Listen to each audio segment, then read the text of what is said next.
반갑습니다. 한 주간도 평안하게 지내셨습니까? 우리 사복음서 시간입니다.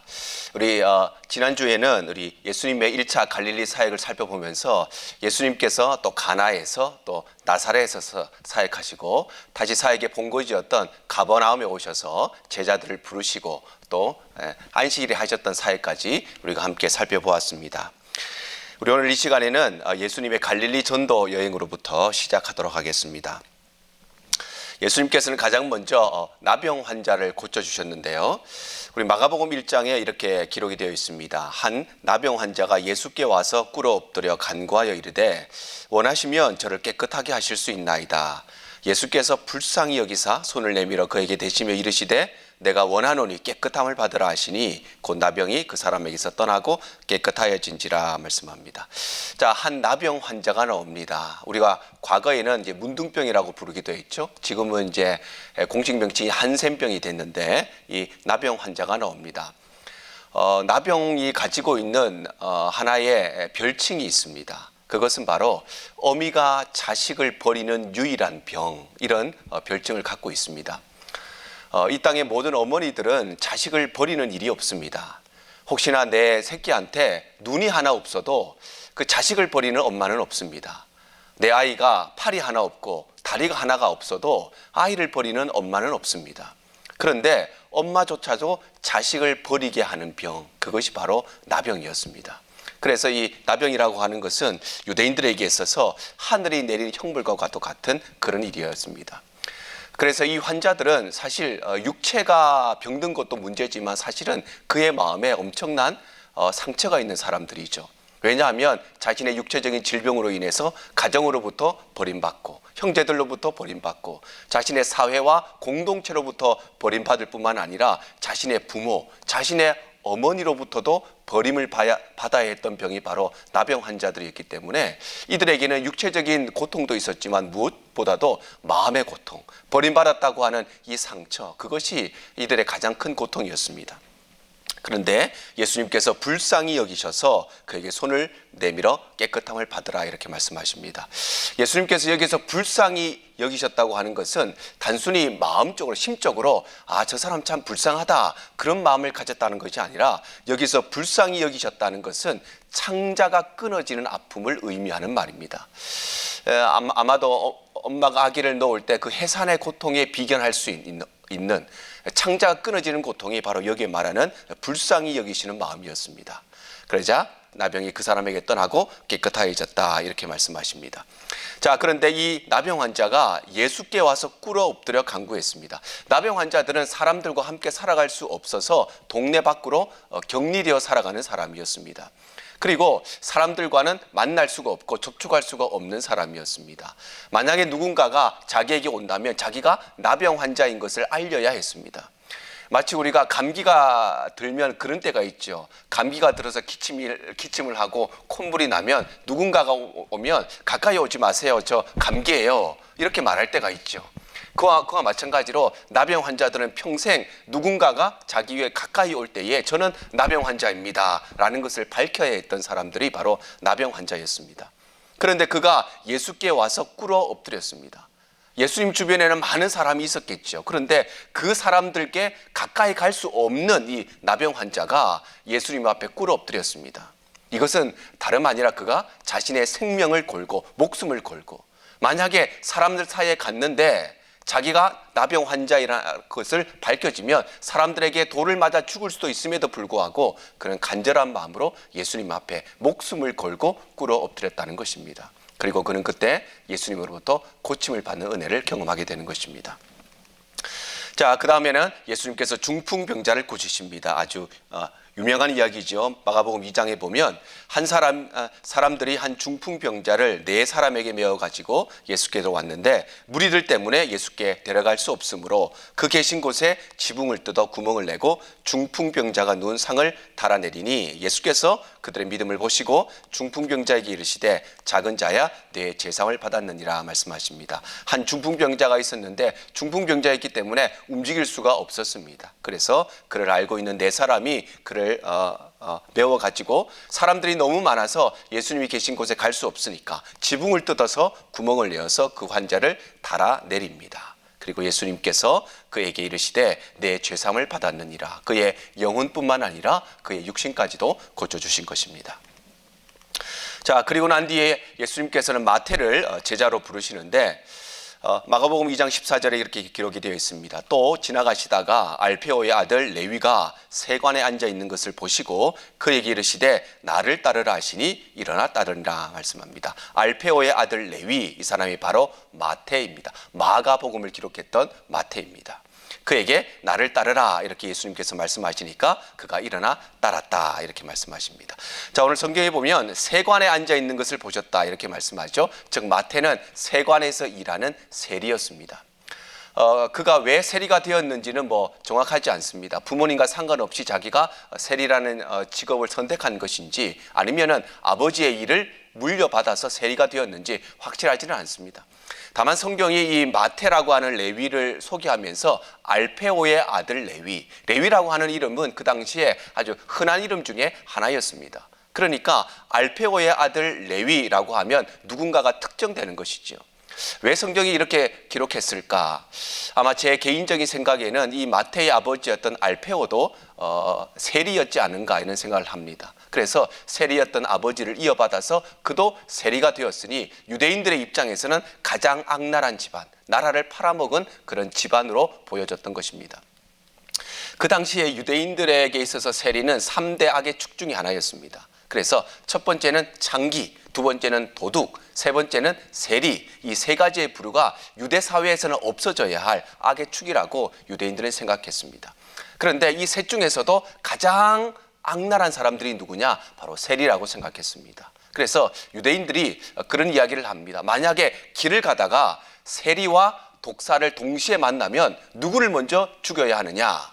바로 세리를 먼저 죽여야 한다고 이야기합니다. 세리를 만나고 독사를 만납니다. 독사는 금방이라도 나를 물어서 죽일 수도 있는 그런 위험한 존재입니다. 그럼에도 불구하고 독사를 죽이기 이전에 먼저 세리를 죽여야 한다고 이야기하는 것은 그만큼 유대인들이 세리를 얼마나 증오하고 있었는가를 잘 보여주는 것이지요. 아마 마태는 이 세리의 일을 하면서 그래서 돈도 좀 있었고 권력도 좀 있었고 힘도 좀 있었는데 사람들에게 늘 손가락질 받는 자신의 삶을 바라보면서 그는 아마 회의감이 많이 있었을 것입니다. 그래서 진리를 찾고자 하는 구도자의 마음이 그의 마음에 많이 있었다는 것입니다. 바로 그때에 예수님께서 나를 따르라 말씀하시니까 그가 그 말씀을 따라서 예수님을 따라 제자가 되었다는 것입니다. 자, 그 후에는 우리 안식일 논쟁이 나오는데요. 안식일에 이삭을 잘라 먹은 제자들의 이야기가 나옵니다.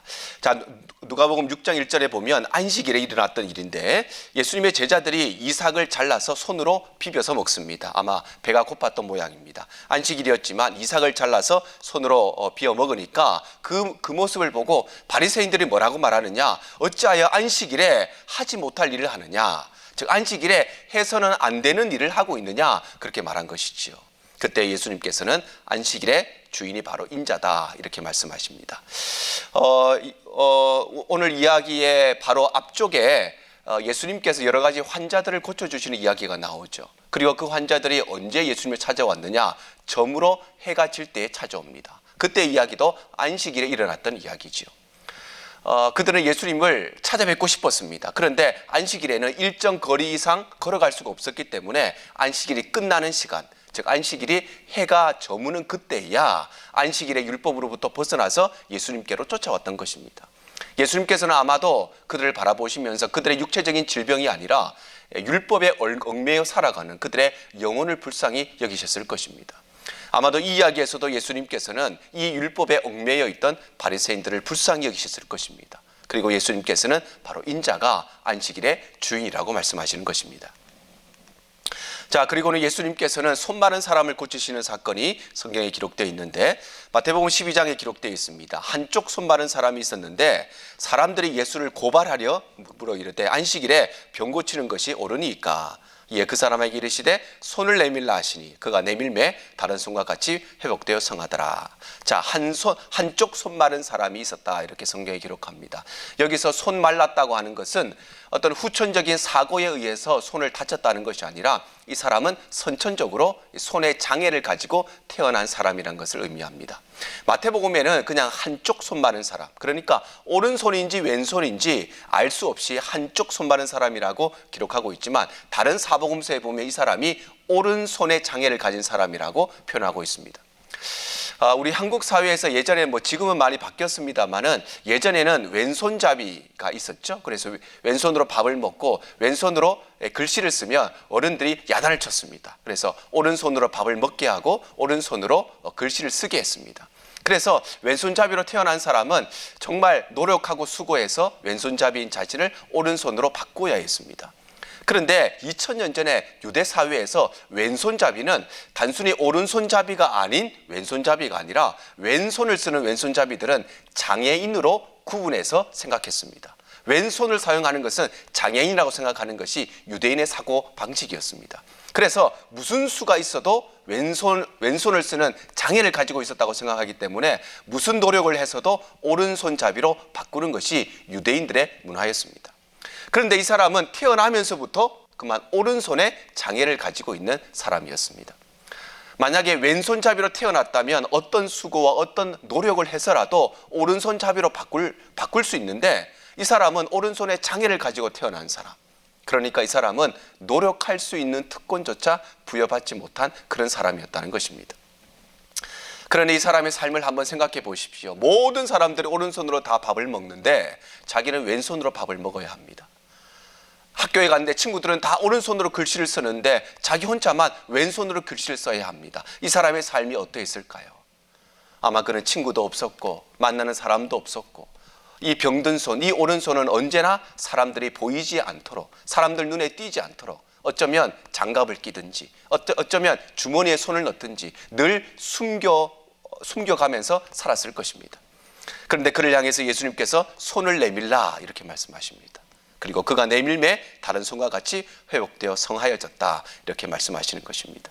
여기에 참 재미있는 것은 마태복음의 기록입니다. 마태복음에는 이 사람이 오른손인지 왼손인지 표현되어 있지 않지요. 그리고 예수님께서도 오른손을 내밀어라, 왼손을 내밀어라, 병든 손을 내밀어라 그렇게 말씀하시지 않고 그냥 손을 내밀어라 이렇게 말씀하십니다. 자, 한번 생각해 봅시다. 이 사람은 태어나면서부터 오른손이 장애를 가지고 있는 사람입니다. 누구에게도 보여주기 싫은 자신의 컴플렉스입니다. 그런데 예수님께서 손을 내밀라고 말씀하십니다. 아마 보통 사람들 같으면 장애가 없는 이 왼손을 내밀었을 것입니다. 그런데 이 사람은 굳이 예수님께서 오른손을 내밀어라, 굳이 예수님께서 병든 손을 내밀어라 그렇게 말씀하시지 않았음에도 불구하고 그저 손을 내밀라고 말씀하셨는데 그는 아주 놀랍게도 병든 손을 내밉니다. 사람에게 보여주고 싶지 않은 그 손, 누군가에게도 드러내고 싶지 않은 그 손, 그래서 평생을 숨기고 살아왔던 그 병든 손을 예수님께 내놓았다는 것입니다. 그리고 그때 예수님께서 그 손을 회복시켜 주십니다.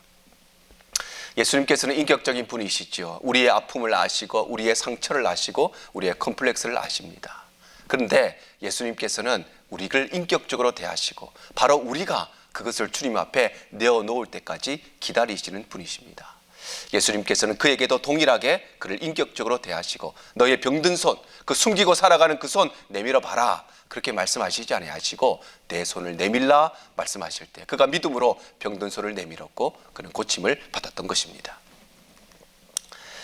자, 그 후에 예수님께서는 드디어 12명의 제자들을 세우시는데 우리 마가복음 3장에 보면 이에 12를 세우셨는데 시몬이라고 하는 베드로가 나오고요. 또 세베대의 아들이었던 야고보와 야고보의 형제 요한이 나오고 또 안드레의 이름이 나오고요. 또 빌립과 그의 친구였던 바돌로메가 나오고 또 금방 나왔던 마태 그리고 도마 그리고 야고보 다데오 시몬 그리고 예수님을 판 가룟 유다 이렇게 12명의 제자들의 이름이 나옵니다. 예수님께서는 드디어 12명의 제자들을 세우셨던 것입니다.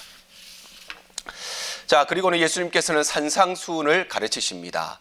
산상수훈이라는 것은 말 그대로 산상은 산 위에서 이런 말이고 수훈이라고 하는 것은 수여하신 교훈 이런 말이지요. 그러니 산상수훈이라고 하는 것은 예수님께서 산 위에서 수여해 주신 교훈, 산 위에서 가르치신 교훈, 그것이 바로 산상수훈이 되겠습니다. 자, 지도를 보시면 예수님의 사역의 베이스 캠프가 되었던 곳이 바로 가버나움입니다. 갈릴리 지역에 있었던 이 가버나움입니다. 그런데 예수님께서 이 산상순을 가리셨던 곳을 우리가 흔히 팔복산이라고 부르는데, 이 팔복산이 바로 가버나움 외곽에 있는 산입니다. 그래서 가버나움 요 지역에서 팔복과 산상순을 가르치셨습니다. 자, 예수님께서 산상순을 가르치셨는데 이 산상순의 내용이 여러 가지가 있는데 그 첫 번째 내용이 바로 팔복입니다. 팔복. 그래서 이 팔복은 예수님께서 공생의 사역을 진행하시면서 첫 번째로 행하신 공식적인 설교라는 점에서 매우 중요한 의미가 있다고 하겠습니다. 자, 팔복을 말씀하시는데 그야말로 8가지 복이지요. 어떤 것이 복이 있는가? 예수님께서 말씀하시는데 첫 번째 복은 심령이 가난한 자가 복이 있고 천국이 저희 것이다, 이렇게 말씀하십니다. 심령이 가난하다. 가난하다고 하는 것은 우리가 주로 경제적인 면에 사용되는 말입니다. 부유하다는 것과 가난하다는 것. 그래서 우리가 흔히 저 사람 참 부유한 사람이야, 저 사람 참 가난한 사람이야, 이런 말을 들으면 그 사람이 경제적으로 부유하구나, 저 사람은 좀 경제적으로 어렵구나, 이렇게 이해합니다. 왜냐하면 부유하다는 말, 가난하다는 말을 언제나 우리는 경제적인 면에 빗대어서 사용하기 때문입니다. 그런데 예수님께서는 이 가난하다는 말을 경제적인 면이 아니라 우리 마음에 심령이 가난한 자, 이렇게 말씀하십니다.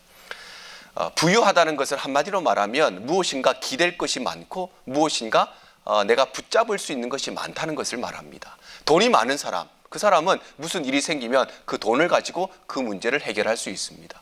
인맥이 넓은 사람, 무슨 일이 생기면, 무슨 사고가 발생하면 아는 사람들에게 연락하고 아는 사람들에게 부탁해서 그 일을 해결할 수 있죠. 무엇인가 부유하다는 것은 그만큼 내가 의지할 만한 것이 많다는 것을 의미합니다. 그런데 반대로 가난하다고 하는 것은 무슨 말일까요? 이것은 바로 그 무엇도 의지할 것이 없다는 것. 그래서 바로 하나님만 의지하는 것, 그것이 바로 심령이 가난하다는 말의 의미입니다. 심령이 가난한 자가 복이 있다. 그 말은 바로 오직 하나님만 의지하는 사람, 오직 하나님만 바라보는 사람. 이 땅의 재물이나 이 땅의 학력이나 이 땅의 인맥이나 이 땅의 것을 의지하지 않고 하나님만 의지하는 사람이 복이 있으며 그 사람에게 바로 천국이 주어진다고 말씀하시는 것입니다. 자, 두 번째는 애통하는 자가 복이 있고 그 사람은 위로를 받을 것이다, 이렇게 말씀합니다. 여기서 애통한다는 것은 그냥 슬프다 이런 말이 아니라 극심한 슬픔을 말합니다. 성경에서는 이 애통이라고 하는 말을 자식을 잃어버린 부모의 슬픔을 표현할 때 이 애통이라는 말을 씁니다. 그래서 사랑하는 아들 요셉을 잃어버린 사실을 알았던 그 야곱의 슬픔, 자식을 잃은 부모의 슬픔을 표현할 때 이 애통이라는 동일한 말을 쓰고 있습니다. 즉 극심한 아픔, 차라리 내가 죽는 것이 나을 말, 그 정도의 극심한 아픔, 극심한 슬픔, 그것이 바로 애통이라는 말입니다. 그 애통하는 자가 있는데 그가 바로 위로를 받을 것이라고 말씀합니다. 그렇다면 우리는 무엇에 애통해야 할까요? 요즘에 우리가 코로나 바이러스 때문에 참 걱정이 많습니다. 그런데 우리가 정말 걱정해야 될 것은 코로나 바이러스가 내 몸에 들어올 것, 물론 그것도 걱정해야 되겠죠. 그런데 우리가 정말 걱정해야 될 것은 내 영혼 가운데, 내 삶 가운데 죄의 바이러스가 들어오지 않을까, 거기에 우리가 애통해야 되는 것입니다. 오늘날 우리가 하나님 앞에서의 죄에 대한 인식이 너무나 많이 묻어졌다는 것을 고백하지 않을 수가 없습니다. 애통하는 것, 바로 내가 하나님 앞에서 죄인이라는 사실을 애통하는 것, 바로 그 사람이 복이 있다고 주님이 말씀하시는 것입니다. 자, 세 번째는 온유한 자가 복이 있고 땅을 기업으로 받을 것이라 말씀하십니다. 흔히 이 온유하다 하는 말은 조금 나약하다는 이미지를 가지고 있는 것이 사실입니다. 그런데 사실 성경이 말하는 온유함이라고 하는 것은 나약하다는 것, 조금 약하다는 것을 말하는 것이 아니라 숨겨져 있는 강함을 말하는 것입니다.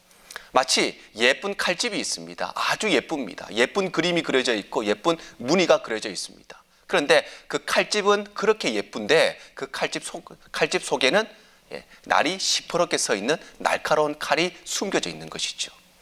그래서 그 칼이 칼집에 의해서 통제를 받고 있고 다스림을 받고 있는 상태, 그것이 바로 온유하다는 말의 의미입니다.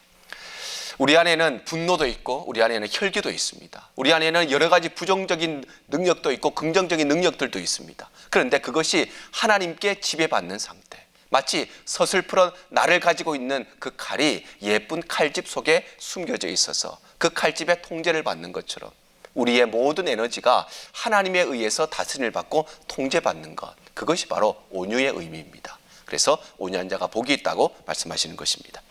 자, 네 번째는 의에 줄이고 목마른 자가 복이 있고 그가 배가 부를 것이라 말씀하십니다. 여기에서 줄이고 목마르다는 것, 즉 배고프고 목마르다는 것도 단순히 배가 고프다, 단순히 목이 마르다 그런 말이 아니라 여기에서 줄이고 목마르다고 하는 것은 죽을 만큼의 극심한 배고픔을 말하는 것입니다.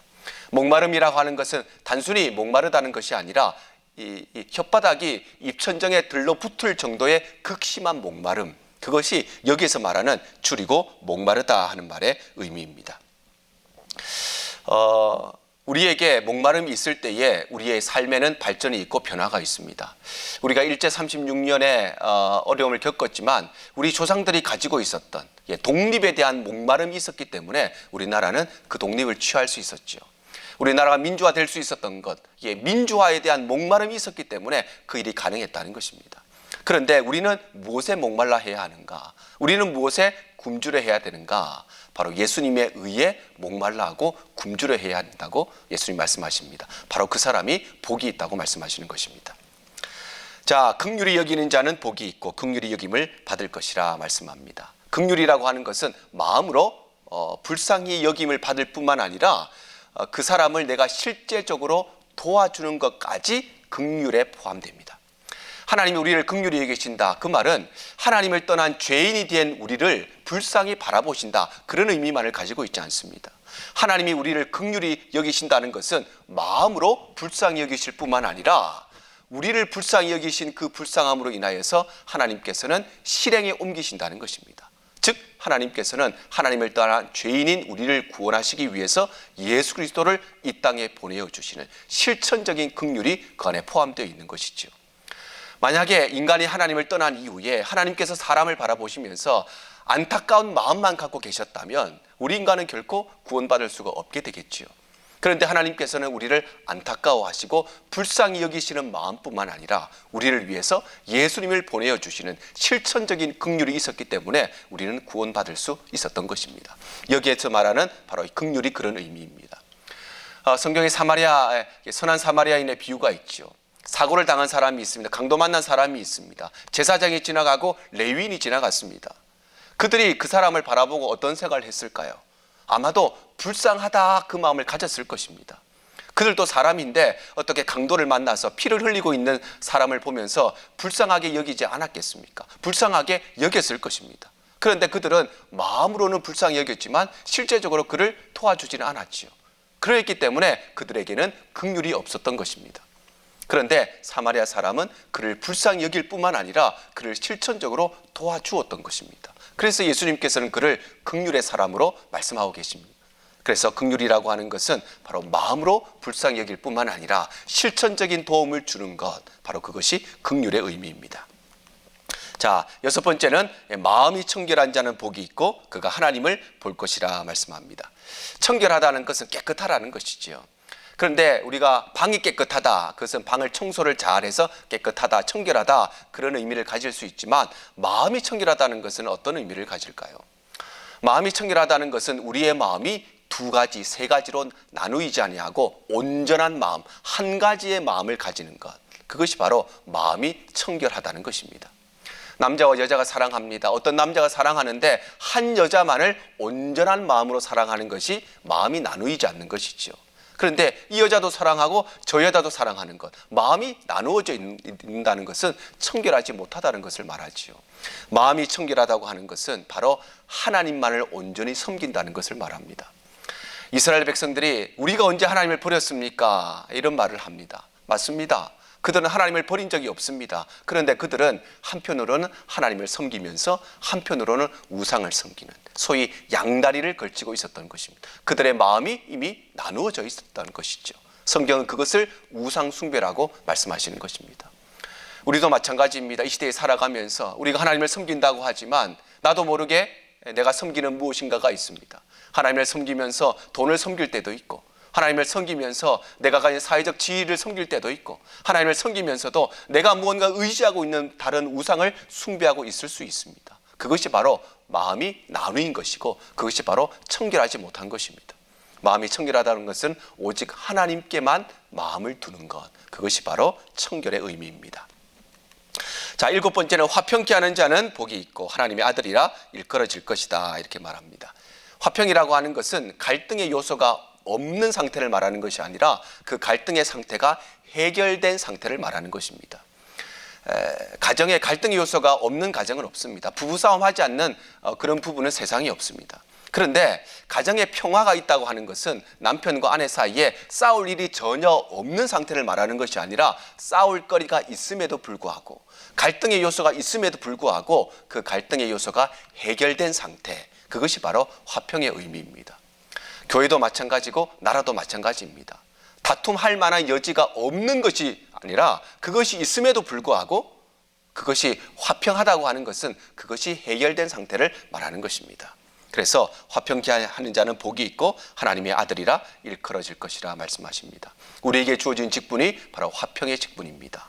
하나님과 불화하고 있는 세상을 하나님과 다시 화평하게 만드는, 바로 전도와 선교의 사명이 우리에게 주어졌고 우리의 직분으로 주어졌습니다. 세대명 축제가 얼마 남지 않았는데 우리에게 화평의 직분이 있다는 사실을 꼭 기억하고, 아직까지 하나님과 불화의 관계 속에 있는 세상을 구원하는 일에 우리가 모두 함께 쓰임 받으실 수 있기를 간절히 바랍니다. 팔복의 마지막 8번째는 의를 위하여 박해받는 자, 복이 있고 천국이 저들의 것이다 말씀하십니다.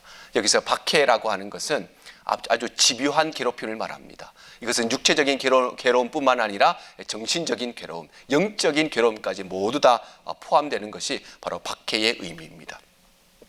중요한 것은 이 박해가 박해되기 위해서는 의를 위하여 박해를 받아야 이것이 박해가 될 수 있다는 것입니다. 때때로 우리는 우리의 실수나 우리의 잘못, 우리가 지혜롭지 못해서 받는 것까지 의를 위하여 핍박받는 것이라고 잘못 생각할 수 있습니다. 예를 들어서 우리가 전도하는 것은 좋습니다. 그런데 예수 믿지 않는 사람들에게, 불신자들에게 혐오감을 줄 정도로 아주 과격한 그런 전도 방법을 쓰시는 분들도 간혹 있지요. 그런데 그것 때문에 사람들이 전도하려면 좀 조용히 하지 왜 저렇게 하느냐, 그런 이야기를 들을 때가 있습니다. 그러면 그 사람은 그 이야기를 듣고 내가 복음을 때문에 내가 전도하다가 이런 박해를 받는구나, 이렇게 생각할 수 있지만 그것은 사실 박해라고 말할 수가 없지요. 그거는 본인이 세상에 대해서 세상을 존중하지 않았기 때문에, 지혜롭게 전도하지 못했기 때문에 받는 일이었지 복음을 위해서 받는 박해라고는 말할 수가 없습니다. 그래서 성경이 말하는 박해라고 하는 것은 주님을 위해서, 의를 위해서, 교회를 위해서 박해를 받을 때에 그 사람이 복이 있고 천국이 저들의 것이리라 말씀하시는 것입니다. 그래서 순교라고 하는 것은 단순히 육체적인 박해를 받아서 죽는 사람만이 순교자가 아니라 마음의 상처를 받고 교회를 위해서, 복음을 위해서, 하나님 나라를 위해서 마음의 상처를 받고 죽은 사람도 순교자가 되는 것이죠. 이것은 육체냐, 마음이냐, 영혼이냐, 그것이 중요한 것이 아니라 누구를 위해서 박해를 받았느냐, 그것이 중요한 것입니다. 그래서 예수님께서는 공생의 사역의 첫 번째 공식적인 설교로 팔복, 8가지 복에 대해서 말씀하셨습니다. 자, 두 번째, 예수님께서는 소금과 빛에 대해서 말씀하시는데 마태복음 5장에 이렇게 기록되어 있습니다. 너희는 세상의 소금이니 소금이 만일 그 맛을 잃으면 무엇으로 짜게 하리요? 후에는 아무 쓸데없어 다만 밖에 버려져 사람에게 밟힐 뿐이니라. 너희는 세상의 빛이라. 산 위에 있는 동네가 숨겨지지 못할 것이라. 예수님께서는 우리에게 세상의 소금이고 세상의 빛이라고 말씀하십니다. 소금이 뭘까요? 소금의 역할은 크게 3가지로 정리할 수 있습니다. 첫 번째는 소금은 맛을 내는 역할을 하죠. 음식에 이 소금이 들어가서 그 음식의 맛을 살리는 것이 바로 소금의 역할입니다. 우리가 세상의 소금이라는 것은 바로 우리가 소금의 역할, 즉 맛을 내는, 즉 살맛 나는 세상을 만드는 것이 우리 성도들의 사명이라는 것입니다. 우리가 있는 가정이 살맛 나는 가정, 우리가 있는 회사가 살맛 나는 회사, 우리가 살아가는 이 사회와 이 나라가 살맛 나는 사회를 만드는 것이 바로 우리 성도들의 사명이라는 것입니다.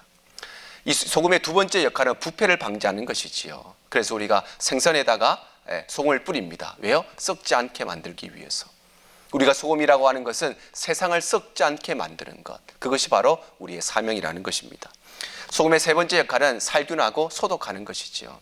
아마 이렇게 집에서 소금물로 이렇게 각을 하시는 분들도 많이 계시리라 생각합니다. 왜냐? 그 일을 통해서 우리 입안에 살균과 소독의 역할을 하기 때문입니다.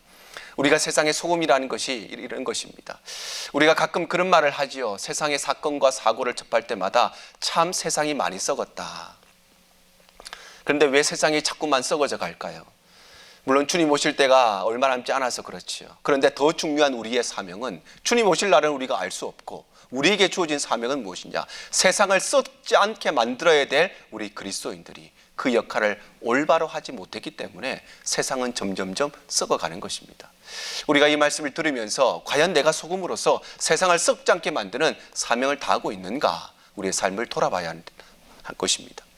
자, 그리고 예수님께서는 우리에게 빛이라고 말씀하십니다. 빛도 크게 세 가지의 역할이 있습니다. 빛의 첫 번째 역할은 어두운 것을 밝히는 것이죠. 우리가 집에 들어갔을 때 불을 켭니다. 빛이 임할 때에 그 어둠이 사라지고 밝은 세상을 보게 되는 것입니다.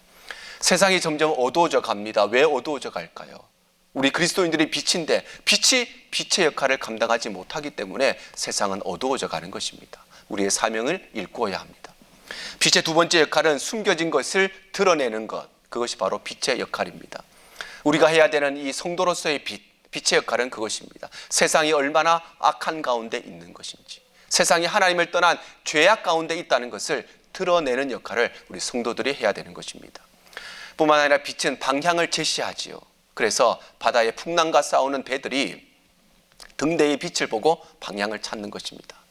우리 성도들이 빛이라고 하는 것은 세상이 어디로 가야 할지 모르는, 어디로 가야 구원의 길이 있는지 알지 못하는 그들에게 빛이라고 하는 것은 바로 구원의 방향, 구원의 길을 제시해 주는 역할을 우리 성도들에게 주님께서 주셨다는 것입니다. 자, 그런데 우리가 좀 주목해야 될 것은 예수님께서 우리에게 너희가 세상의 소금이고 세상의 빛이라고 말씀하셨는데, 예수님께서는 우리를 세상의 소금, 세상의 빛이라고 말씀하신다는 것입니다.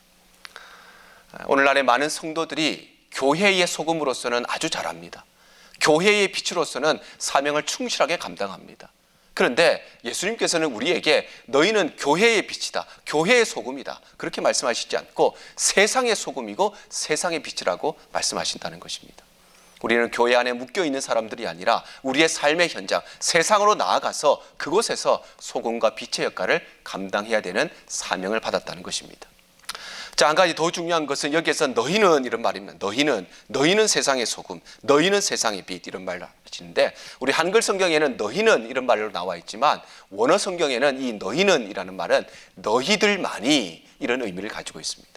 바로 예수님께서는 하나님의 자녀된 너희들만이 세상의 소금과 빛이다, 구원받은 백성인 너희들만이 세상의 빛과 소금이다, 이렇게 말씀하시는 것입니다.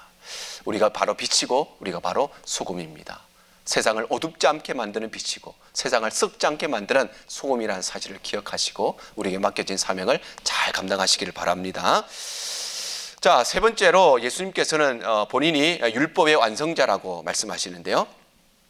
누가복음 5장 17절에 이렇게 말씀하십니다. 내가 율법이나 선지자를 폐하러 온 줄로 생각하지 말라. 폐하러 온 것이 아니요 완전하게 하려 함이라. 예수님께서 율법에 대해서 말씀하시면서 내가 율법을 폐하러 온 것이 아니고 율법을 완전하게 하려 하기 위해서 이 땅에 왔다, 이렇게 말씀하십니다. 예수님께서 율법을 폐하러 오신 자가 아니라 완성자가 되신다는 것은 예수님께서는 율법을 거부하신다는 의미가 아닙니다. 유대인들과 바리새인들은 예수님을 율법의 거부자라고 생각했습니다. 그런데 예수님은 율법을 거부한 것이 아니고 그 율법을 잘못 해석하고 잘못된 해석대로 살아가는 바리새인들의 태도와 자세를 거부하신 것입니다. 그래서 예수님께서 율법의 완성자가 되신다는 것은 예수님께서는 율법을 폐하신 분이 아니라 그 율법을 올바르게 해석하시고 그 올바른 해석을 따라서 올바른 삶을 살아가게 하시는 분이 바로 예수님이다, 그런 의미를 가지고 있는 것입니다. 자, 그러면서 예수님께서는 6가지의 반제들을 말씀하시는데, 여기서 반제라고 하는 것은 반대되는 명제를 말합니다. 그래서 예수님께서는 바리새인들의 잘못된 율법의 해석을 반대되는 명제로 설명하십니다. 6가지가 나오는데요. 그 첫 번째 반제는 살인에 관한 것입니다. 자, 마태복음 5장 21절 22절에 보면 옛사람에게 말한 바 살인하지 말라. 누구든지 살인하면 심판을 받게 되리라 하였다는 것을 너희가 들었으나 나는 너희에게 이르노니 형제에게 노하는 자마다 심판을 받게 되고 형제를 대하여 나가라 하는 자는 공회에 잡혀가게 되고 미련한 놈이라 하는 자는 지옥불에 들어가게 되리라. 자, 여기에 나는 너희에게 이르노니 이 말이 나옵니다. 바로 이 6개의 반제는 이 바리새인들의 해석은 이러하지만 그러나 나는 너희에게 이르노니 너희는 이렇게 살아라 이렇게 말씀하십니다. 그래서 6가지의 반제에는 항상 나는 너희에게 이르노니 이 말이 중심부에 서 있습니다. 자, 예수님께서는 이 살인에 대해서 말씀하시면서 뭐라고 말씀하시냐? 유대인들, 바리새인들의 해석은 살인하면 심판을 받게 된다 이렇게 해석하는데 예수님께서는 뭐라고 말씀하시느냐? 노하는 자가 심판을 받고 라가라는 자가 잡혀가게 되고 미련한 놈이라 하는 자가 지옥불에 들어가게 된다 이렇게 말씀하십니다.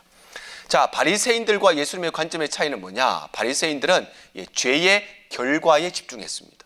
그래서 살인이라고 하는 죄의 결과에 집중하고 있지만 예수님께서는 죄의 뿌리에 대해서 말씀하고 계시는 것입니다.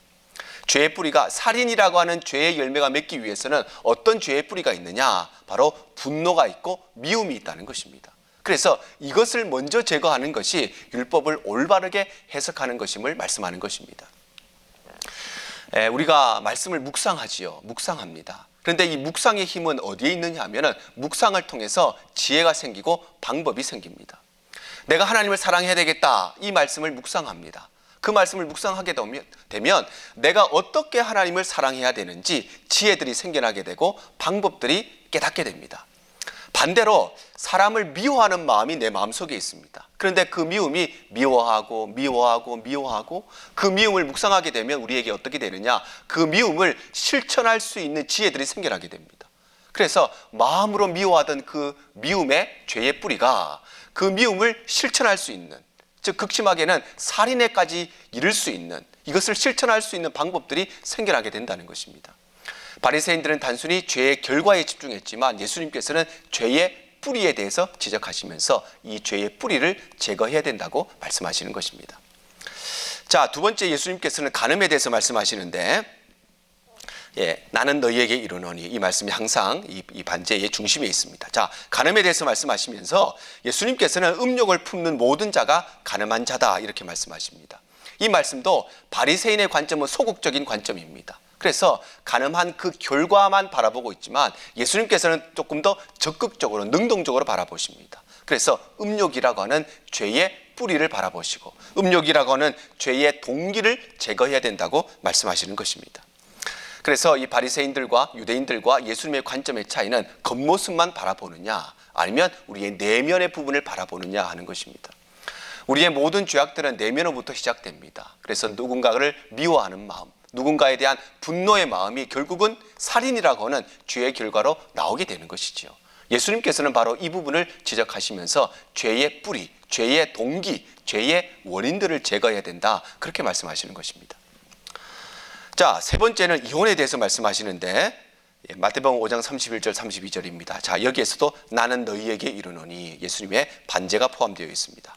자, 이혼에 대해서 말씀하시면서 예수님께서는 음행한 이유 없이 아내를 버리는 것에 대해서 예수님께서는 지적하고 계십니다.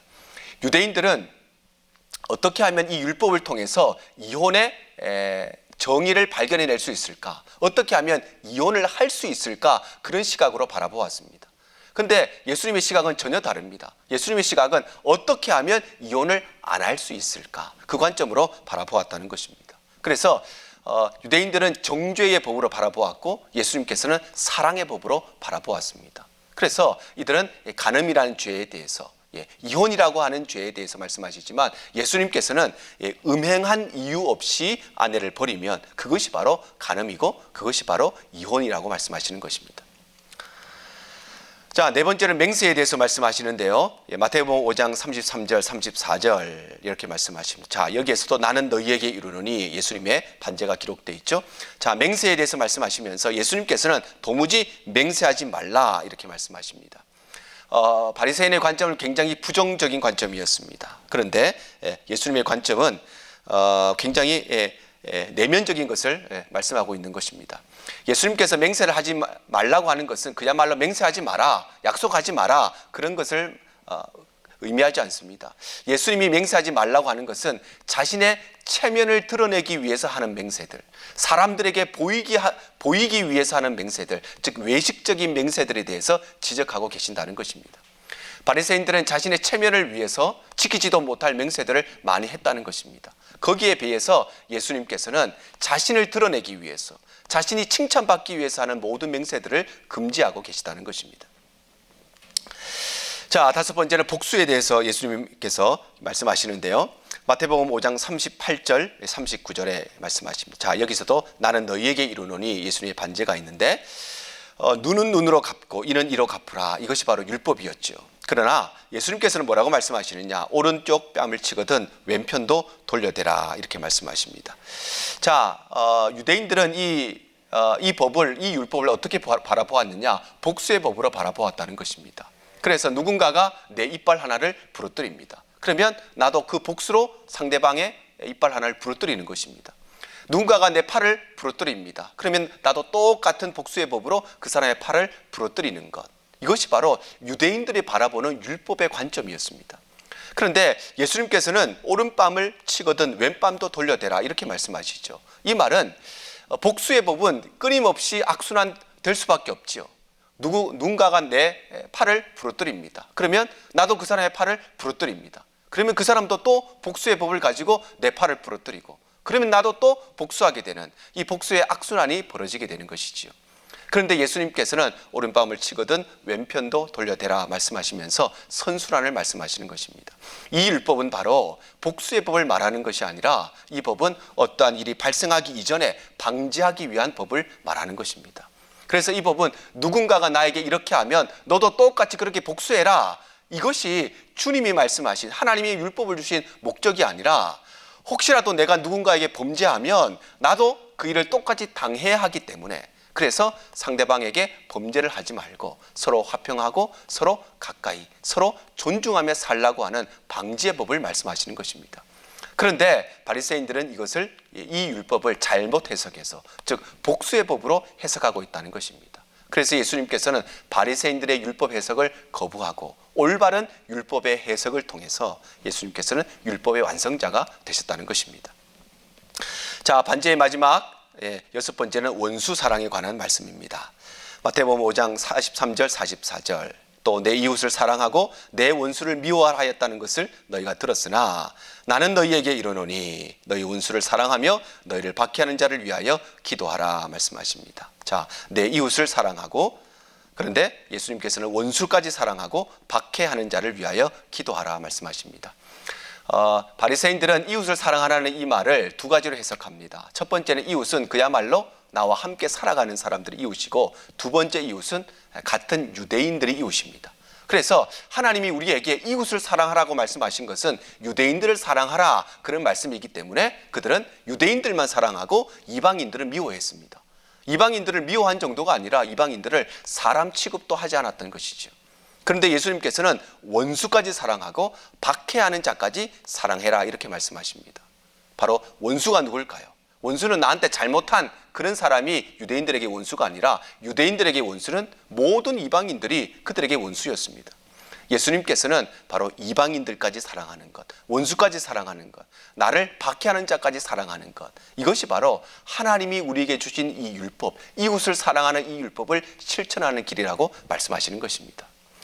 이처럼 예수님께서는 율법을 거부하신 것이 아니라 이 율법을 잘못 해석하고 있는 바리새인들의 해석, 그리고 그 잘못된 해석을 따라서 잘못된 삶을 살아가는 바리새인들의 삶을 거부하시고 하나님께서 주신 율법을 올바르게 해석하심으로써, 그리고 그 올바른 해석을 통해서 올바른 삶을 살아가게 하심으로써 예수님께서는 율법의 완성자가 되셨다는 것입니다. 자, 오늘 우리 여기까지 살펴보고 우리 다음 시간에는 예수님께서 말씀하신 산상수훈의 나머지 부분에 대해서 함께 또 공부하도록 하겠습니다. 한 주간 동안 우리 모든 성도님들 건강하시길 바랍니다. 감사합니다.